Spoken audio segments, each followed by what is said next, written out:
Once the co-former and capping strip have been fitted in place, you can start to install the floor. Measure the area from the top of the finishing strip and set out the sheet layout of the whole area.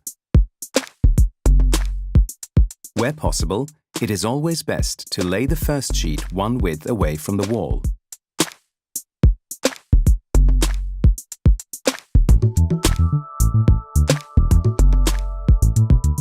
Measure out and mark 2 points on the floor equally from the top edge of the capping strip, allowing approximately 25 mm for wastage of the sheet, which is going to be self-coved.